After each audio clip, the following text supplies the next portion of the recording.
When the winter mists of 1863 completely entombed the Potomac River, the towering casements of the White House shuddered ever so slightly against the nocturnal gale.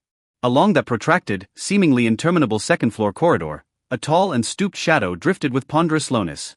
Clad in a rumpled dressing gown with a coarse wool shawl draped over his shoulders, he carried a flickering kerosene lamp that cast a wavering glow. This man, once maligned by political foes as a frontier rail-splitter, now gazed upon the dancing shadows on the wall with eyes steeped in a profound, indigo melancholy. He was Abraham Lincoln, the 16th President of the United States, and at this singular moment, the nation's most solitary insomniac.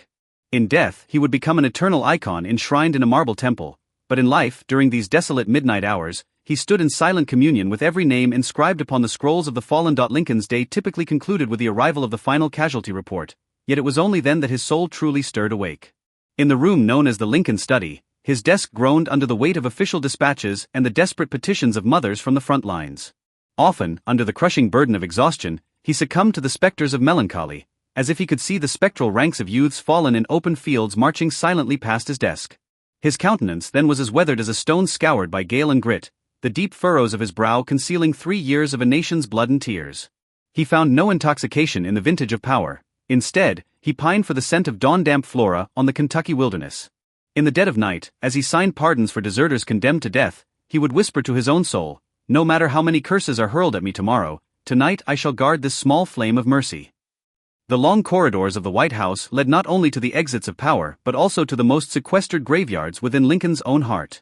Whenever the clock struck the hour of 2 in the morning, he would find himself drawn instinctively to the door of the room that once belonged to his son Willie.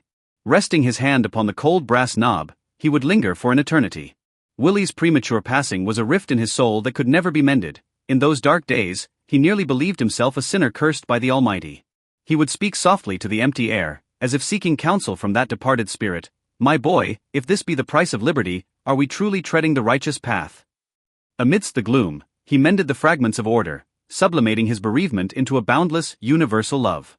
This absolute lucidity, born of being thrust upon the altar of his era, left his eyes shimmering with a sorrow that was both divine and transparent. In the late autumn of 1863, he leaned over a small, swaying table in a jolting carriage, drafting the address for the cemetery at Gettysburg.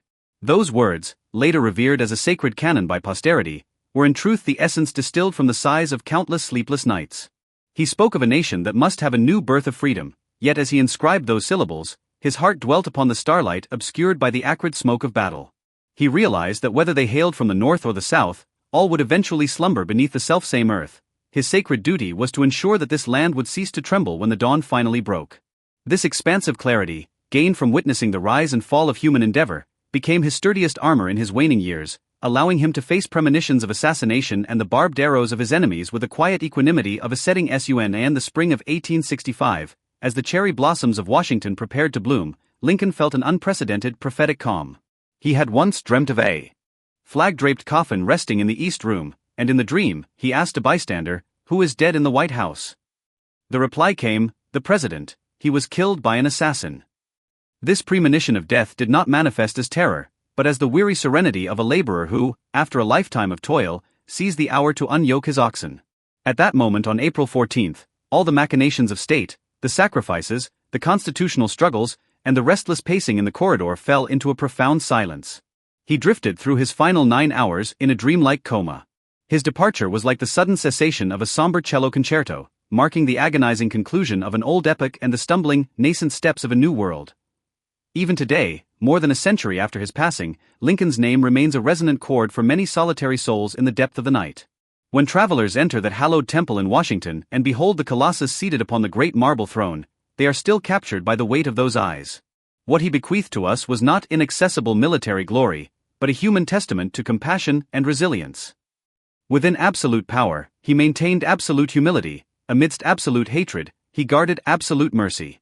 In that second-floor corridor of the White House, its edges now smoothed by the passage of time, one can almost still hear the footsteps of a towering man pacing in a rumpled dressing gown in the dead of night. His life was a lifelong pilgrimage of deconstructing self-doubt, a magnificent intellectual trek seeking soul-deep harmony amidst a cacophony of rumors. The story of Lincoln draws to a slow close amidst the fading echoes of footsteps in the White House corridor. We are accustomed to worshipping the leader who sits majestic as a god upon his marble seat, yet we often overlook the father who sat beneath the lamp, mending his broken heart in solitude.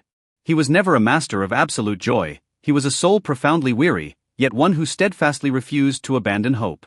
He teaches us that no matter how clamorous your life may be, or how deep the valley you traverse, the universal love within is your only eternal sanctuary.